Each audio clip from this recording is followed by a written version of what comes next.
It's turbulent times in Britain, but good times for a UK leader, Jeremy Corbyn. His popularity is on the rise. He is now Britain's preferred leader.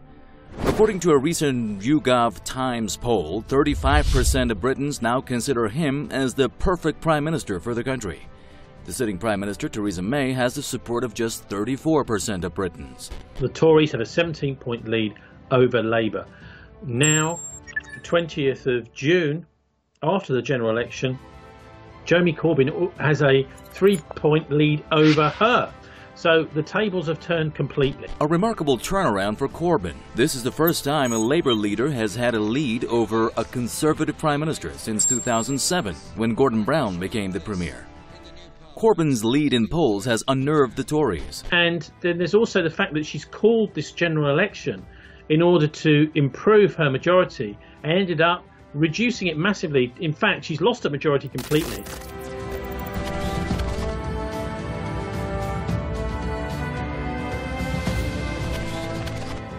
Theresa May had a disastrous performance in general elections.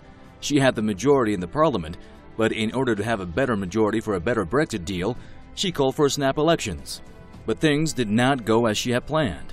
Her party lost the majority, leaving it short of enough votes to form a new government. We have a chaotic situation with a government that sought re-election on the basis of wanting a bigger mandate and a bigger majority to bring stability to British politics. And what have we got?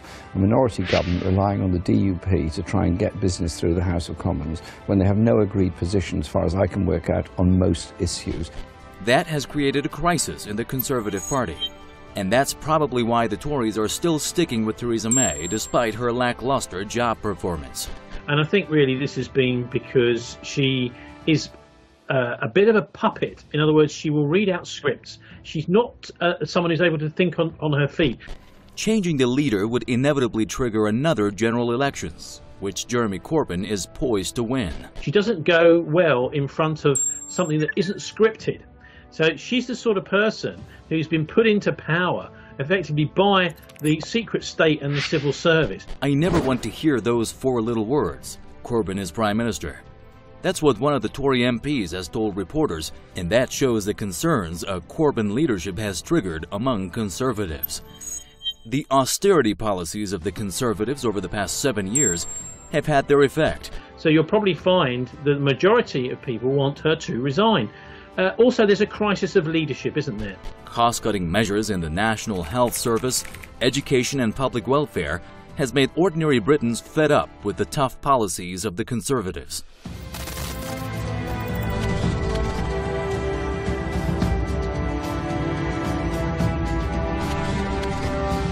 Brexit has proved to be a much harder challenge than previously thought. So there has never been a proper election for Theresa May, and she's proved over the last few weeks that she's simply not up to the job, particularly with the tragic Grenfell Tower fire. Theresa May is now trying to negotiate a deal for the best deal possible for Britain's exit from the European Union. I think she's a pliable politician that will do what the establishment in Britain wants, and that's why they're keeping her in power. But after the elections, things have changed. Theresa May is now in trouble. Her overconfidence has landed her party into a big mess. Now the question is, can May make the best possible Brexit deal now that her position has been weakened?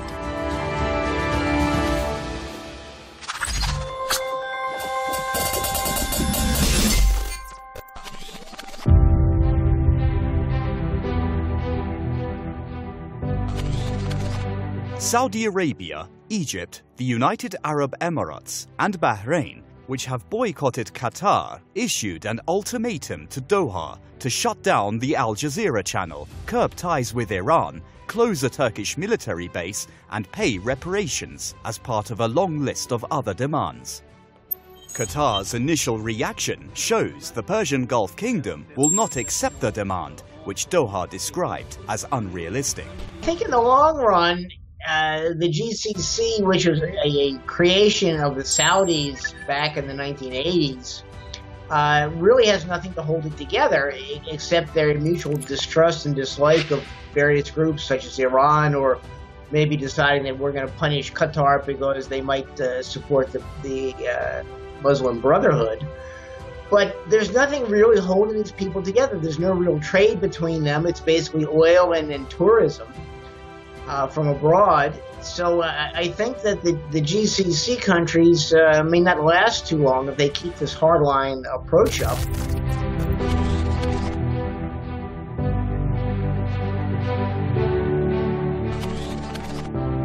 Press freedom and rights, defenders and journalists have condemned the demand by the Saudis and their Arab allies to close Al Jazeera network and other media outlets in Qatar. The Arab states want the closure of all news outlets that Al Jazeera funds directly and indirectly, including Al Arabi, Al Jadid, and Middle East Eye.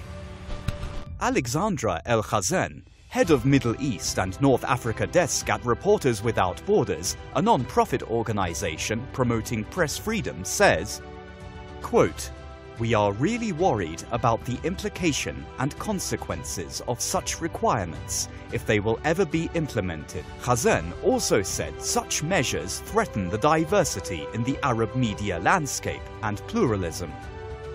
The Saudis accuse Al Jazeera of being a mouthpiece of terror groups, a charge denied by the channel. The accusation comes as Saudi-owned Al Arabiya television openly supports militants fighting against the Syrian government. Long term, things may be better for relations between Qatar and Turkey and Iran, and if the rest of the GCC countries have a realistic viewpoint on the real world.